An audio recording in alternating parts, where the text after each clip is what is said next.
Hola, en este video vamos a hablar de las raíces y de las ramas.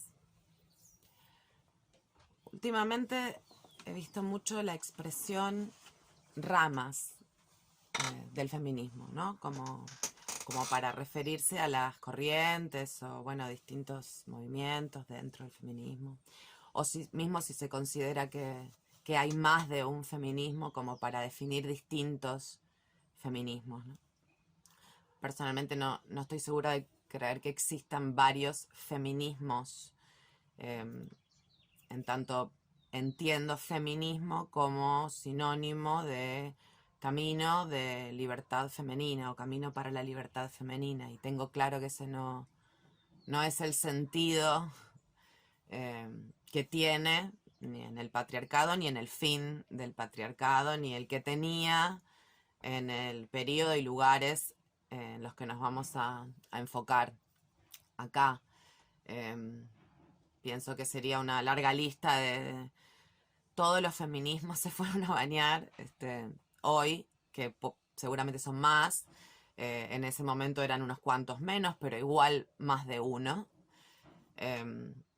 Pero más allá de eso, lo que me parecía interesante era que se hablara de ramas, ¿no? Con la palabra ramas y se incluya como una de las ramas al feminismo radical, que dice ahí en la palabra que no va de las ramas, sino de las raíces. Y es curioso porque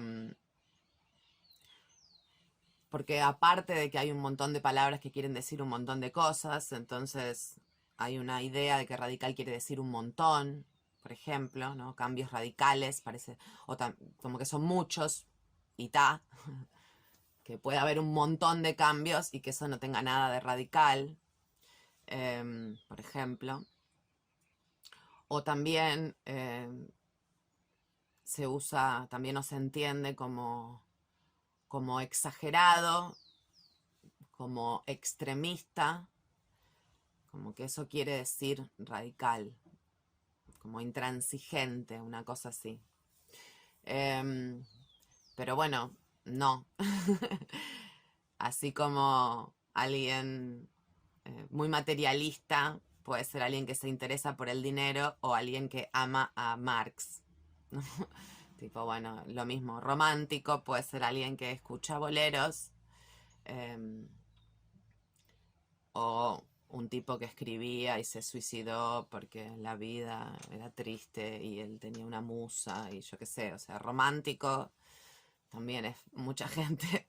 Y bueno, con radical pasa un poco lo mismo. En esta introducción que se pregunta qué es el feminismo radical, dice Carolyn Douglas que su trabajo no se detiene tanto, mira, por ejemplo, en estas variedades de feminismo, ¿no? Que en el feminismo socialista, porque, ay, perdón mis pelos, porque el feminismo socialista ya ha sido descrito de forma más adecuada que el feminismo radical, y porque el feminismo socialista es menos confuso. Y vos decís, ¿por qué será? ¿No? ¿Por qué parecería bastante entendible que el feminismo socialista se haya podido describir más fácilmente que el feminismo radical? ¿Y por qué podría parecer menos confuso? Bueno, ella dice que aunque haya variedad de autoras socialistas, feministas, siempre tienden a estar más de acuerdo entre ellas en los principios básicos que lo que sucede entre las mujeres que se describen como feministas radicales, o lesbianas feministas radicales, o lesbianas feministas, en fin, todas estas combinaciones que son los grupos de mujeres que estamos comentando, ¿no? Y que trata el libro de Carolyn Douglas. También aclara que siempre ha habido similitudes entre feministas radicales y lesbianas y feministas socialistas, y que de hecho las teorías, este libro es de 1990, las teorías pueden estar volviéndose más similares. Creo que estos años que han pasado ya después confirman que efectivamente ha sido así. y creo que lo vamos a ir confirmando más a lo largo de estas unidades. Apunta Caroline Douglas que es probable que haya feministas radicales que se sientan más cercanas políticamente a algunas feministas socialistas que a otras feministas radicales. Por ejemplo, el ejemplo que ella pone es entre feministas radicales que no consideran que haya diferencias, que las mujeres y los hombres sean inherentemente diferentes, por ejemplo, y las feministas que sí. Entonces, dado que no es tan fácil y no ha sido hecho tantas veces, Caroline Douglas avanza con esta pregunta de, bueno, entonces, ¿qué es el feminismo radical? Que no tiene, a diferencia del feminismo socialista, una serie de principios, digamos, establecidos, sólidos, que no vienen, que si bien en parte los principios del feminismo radical vienen de los mismos principios que los del feminismo socialista, tienen más cosas y son diferentes, y sobre todo hay una de las diferencias fundamentales, lo reconozcan o no todas las feministas, es que la participación es de mujeres y nada es igual si lo hacen las mujeres que si lo hacen los hombres o si se hacen espacios mixtos. Y el feminismo radical lo que ha ofrecido es concretamente la posibilidad material de que las mujeres puedan crear teoría y experiencia de vida entre mujeres en esos momentos y en esos espacios.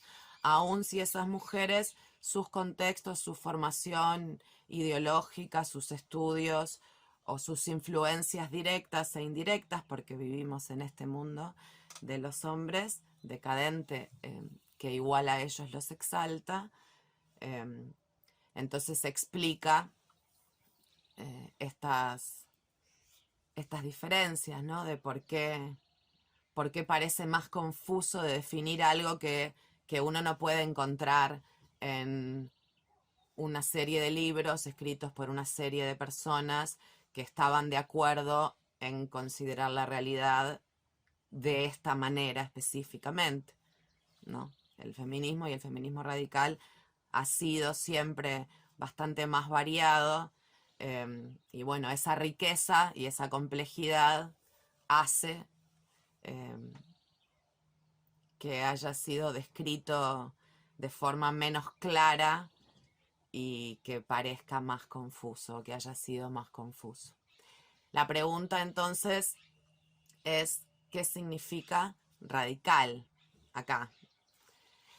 Para Caroline Douglas, la palabra radical significa ir a la raíz de las cosas. El radicalismo político considera que hay opresión en la sociedad y busca formas radicalmente nuevas de entender esta opresión, de entender sus causas y las formas de acabar con ella. Ahora, hay gran desacuerdo, dice, sobre qué es verdaderamente radical, cuando decís que estas formas de entender la realidad y de terminar con la opresión sean radicales, ¿no? Y por eso hay varios tipos de radicales, dice, feministas, anarquistas, comunistas, socialistas, y también bastantes tipos de feministas radicales. Va a depender entonces, según explica Caroline Douglas, de lo que se considere que está a la raíz del problema. Podemos decir entonces que el feminismo radical entiende que a la raíz de las cosas, a la raíz de la sociedad, hay una opresión de las mujeres. Si se entiende que a la raíz de las cosas, de la sociedad, hay, por ejemplo, la opresión del burgués al proletario, o del Estado al individuo, o del blanco al negro, indio, persona racializada, o del humano al animal. O sea, no que existe, que hay de todo en la vida del Señor, sino que eso es lo que está a la raíz, que de ahí es donde nace, ahí es donde crece, de ahí se alimenta y de ahí surge todas las demás y todo lo demás, y que así como el problema está ahí, la solución tiene que ver con ahí, con ese lugar. Bueno, entonces si se piensa que a la raíz de las cosas, de la sociedad, de las desigualdades y las opresiones y las inequidades, están cualquiera de estas relaciones de dominación y opresión, bueno, entonces no se trata de feminismo radical. ¿Está? ¿No? A lo largo, bueno, al final no era tan confuso, no sé qué les pasa. Bueno, estamos sobresimplificando, en fin, a lo largo de las demás unidades vamos a describir algunas corrientes, algunas definiciones del feminismo radical, el feminismo lesbiano, y presentar algunos conceptos básicos de las teorías feministas radicales, así como de brevemente otras teorías como el existencialismo o el marxismo o el anarquismo, muy brevemente y muy básicos, mismo que por obligación, porque han aportado, no, aportado tiene una connotación de valor que no sé si importa y si me interesa dar, pero porque, porque sus producciones y sus aportes eran parte de las ideas y de los métodos y de las formas de pensar y de entender la realidad y de moverse en el mundo más accesibles a las mujeres que transitaron, digamos, los caminos del feminismo radical, que lo crearon, que lo ejercieron, que lo teorizaron, en fin, todo eso, ¿no? O sea, eran las teorías conocidas por las mujeres que lo crearon, o sea que es parte de lo que tenían en la cabeza, y entonces por eso, para entender qué viene de dónde, porque no todo viene de ahí ni del mismo lugar, vamos a hacer una pasadita por ahí. Pero para cerrar este video, les pido que volvamos a la primera parte de la definición de Calvert Douglas. La palabra radical significa ir a la raíz de las cosas. Y entonces que pensemos, bueno, ¿qué nos parece que hay a la raíz de las cosas? Es decir, ¿qué es eso donde a la larga y dadas un montón de circunstancias particulares que van pasando y yo qué sé, van apareciendo y creciendo las ramas, algunas ramas, en fin, de dónde sale todo lo que pasa, ¿no? Porque, ¿y desde cuándo te parece eso también? Porque las cosas se mueven y, y a veces tenemos como momentos donde vamos acomodándonos más estas ideas de qué es lo que nos parece que hay en el centro de la cosa, ¿no? ¿Dónde iría quizás, dónde sería el mejor lugar para nuestra atención? Algunas feministas radicales vieron a la raíz de las cosas la opresión, la diferencia y combinaciones de las dos cosas. Y vamos a ver algo de eso en el próximo video. Pueden compartir dudas, inquietudes, preguntas a través de comentarios en cada lección o por correo electrónico o guardarlos para nuestro encuentro en vivo.